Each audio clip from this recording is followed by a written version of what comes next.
Penuntun Saat Teduh Sinode Gereja Kristen Jakarta, Senin 23 Januari 2023. Judul renungan, Serupanya dalam Pemberian. Diambil dari Lukas 11 ayat 37-42. Yesus mengecam orang-orang Farisi dan ahli-ahli Taurat. Ketika Yesus selesai mengajar, seorang Farisi mengundang dia untuk makan di rumahnya. Maka masuklah ia ke rumah itu, lalu duduk makan. Orang Farisi itu melihat hal itu dan ia heran, karena Yesus tidak mencuci tangannya sebelum makan.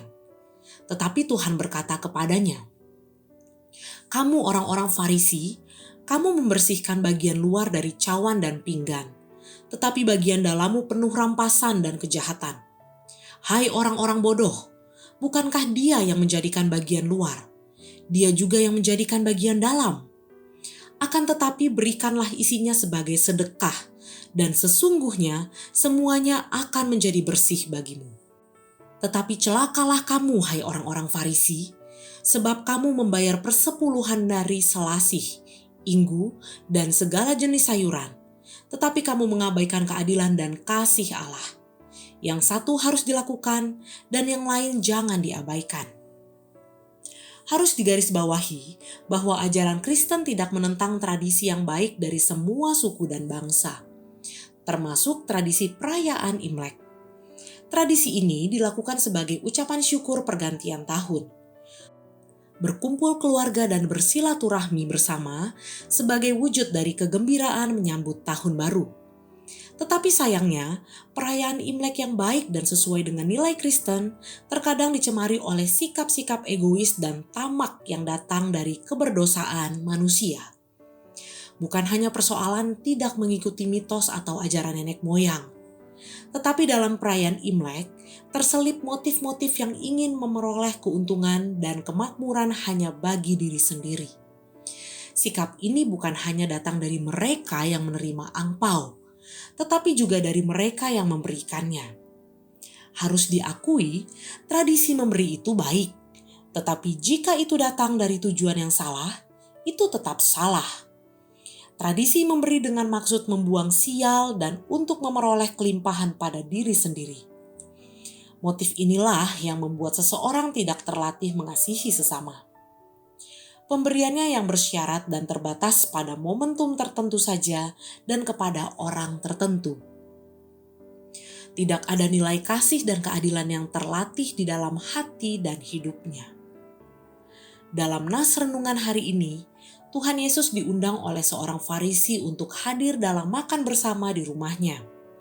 Dalam acara itu, orang Farisi itu heran mengapa Tuhan Yesus tidak membasuh tangan. Matthew Henry menafsirkan bahwa Tuhan sengaja melakukannya karena ada kebenaran harus dinyatakan bagi orang Farisi ini.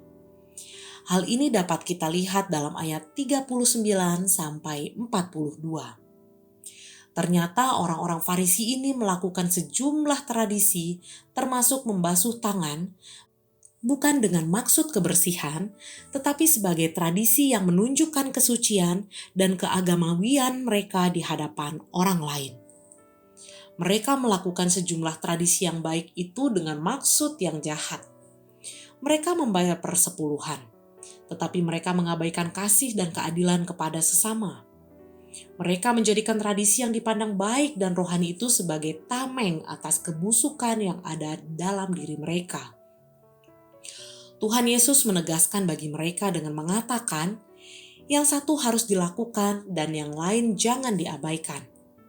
Artinya, tradisi baik seperti membasuh tangan, memberi persepuluhan dan lain-lain harus dilakukan tanpa mengabaikan pemberian kepada sesama. Tidak melupakan orang-orang yang menderita dan kesusahan di sekitar. Tidak mengabaikan perbuatan adil kepada mereka yang seharusnya menerima keadilan. Demikian juga dalam menjalankan tradisi baik dalam perayaan Imlek, dalam bersilaturahmi, dalam makan bersama, dalam memberikan angpau, dan lain-lain. Tidak boleh mengabaikan kasih dan kebaikan kepada sesama yang di luar yang mengalami berbagai penderitaan dan kesulitan. Tidak boleh mengabaikan belas kasihan. Sikap hati itu juga harus dilatih dalam kehidupan sehari-hari. Tidak boleh mengabaikan apa yang baik dan mulia di mata Tuhan setelah perayaan Imlek. Bagi yang sudah menerima angpau, belajarlah memberi kepada sesama dan pekerjaan Tuhan. Latihlah diri untuk tidak mencintai materi dan dunia ini. Biarlah tradisi baik dilakukan disertai dengan kemurnian hati dan kasih di hadapan Tuhan. Amin. Serupa Kristus dalam pemberian adalah melakukan tradisi yang baik tanpa mengabaikan kasih dan keadilan kepada sesama.